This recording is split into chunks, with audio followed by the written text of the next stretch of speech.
early as 1928, the communists declared that the racial differences among our people constituted the weakest and most vulnerable point in our social fabric. By constantly probing and straining at this one spot, they calculated that eventually the cloth could be torn apart and that Americans could be divided, weakened, and perhaps even set against each other in open combat. We mustn't kid ourselves into thinking that the communists have placed their agitators only into the black communities. They're working both sides of the street. They want hatred, violence, and bloodshed between the races, and they don't care how they get it or whom they use, even children if necessary. Here is a book that I think ought to be in every home library.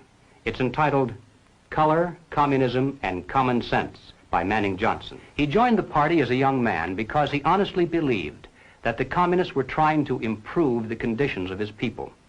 He was a dedicated communist, and eventually he rose to one of the highest ranks. But after many years, he discovered that instead they were merely planning to use his people in a bloody revolution to destroy America. And when he woke up to this, he dropped out of the party and devoted the rest of his life trying to alert his fellow citizens of all races to the true nature of the Communist Party as he knew it to be from the inside. Manning Johnson said, "Black rebellion was what Moscow wanted. Bloody racial conflict would split America. During the confusion, demoralization and panic would set in. Then finally the Reds say, workers stop work. Many of them seize arms by attacking arsenals. Street fights become frequent. Under the leadership of the Communist Party, the workers organize revolutionary committees to be in command of the uprising. Armed workers seize the principal government offices, invade the residences of the president and his cabinet members, arrest them, declare the old regime abolished, establish their own power." Now, here is a piece of vicious communist propaganda that perhaps some of you have seen. It's called The Crusader. It's written by Robert F. Williams, one of the organizers of the Revolutionary Action Movement. In this issue of The Crusader, the communists call not only for extensive chaos within the cities, but for putting to the torch every village, every forest, every field, and every barn. The plan is for raging fires from one city to the next.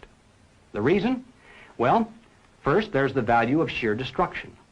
Secondly, it would force us to deploy our defenses and rescue units over the widest possible area. The communists point out that as long as our police and National Guard remain concentrated, they're invincible. But if they can be forced to spread out over the entire city and into the countryside as well, then they can be picked off from ambush one by one. And the third value of massive fire to the communists is psychological.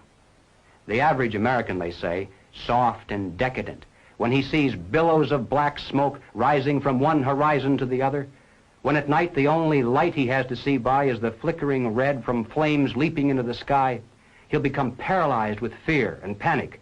He'll run away and hide and do nothing to interfere with the guerrilla bands as they strike at the community's power centers. The Crusader explains how to set up sniper units in crowded metropolitan areas, how to manufacture jumbo Molotov cocktails, the gallon jug size, and how to mix the gasoline with certain ingredients to make it burn like napalm, how to pour gasoline into utility manholes in the streets to set fire to the main telephone cables, how to put sulfur tips from matches into air conditioning units and blow up large buildings, how to ignite gas mains and oil storage tanks. It explains how radio-controlled model airplanes can be used to fly explosive charges over heavily guarded fences into gasoline storage areas or munition stockpiles. It even calls for infiltration into the National Guard units, revolutionaries posing as non-militants for the purpose of getting free military training and for gaining access to critical military supplies and heavy weapons. And then, finally, Robert Williams says this: any all-out minority revolution must create a state of crisis wherein almost all of the male population would be forced to remain in their homes to protect their property and families. The middle class is very large, but it is not accustomed to deprivation and terror. Because of its affluence, it has waxed soft. It has no stomach for massive fire, blood, and violence. The motive force behind its life drive is its endless pursuit of prestige, conspicuous consumption, and sensual pleasure. A few years of violent, sporadic, and highly destructive uprisings will set the stage for the grand finale. After the stage is properly set through protracted struggle, America could be brought to her knees in 90 days of highly organized, fierce fighting, sabotage, and massive firestorm. Ladies and gentlemen, the plans and preparations for a communist revolution of force and violence are far advanced. The organization behind these preparations has almost unlimited financial resources, and it provides both training and leadership based upon years of experience in many other countries. Our enemies are deadly serious about their task, and it's nothing short of national suicide for us to continue to ignore their plans and their progress. The violent revolution becomes of primary value to the communists to the extent to which it can be used to condition the masses psychologically to accept the non-violent revolution, which is offered supposedly as the only alternative. Hoping to avoid further violence and bloodshed, the public is to be pressured into accepting measures that will move the country gradually and legally toward communism, but without calling it that. The strategy of the proletarian revolution calls for the quiet conversion of our government into a communist regime, but under the banner of socialism. Well, what is socialism? All right, let's define it. According to the dictionary, socialism is a political concept based upon the principle of government ownership and control of property, the means of production, and the avenues of commerce.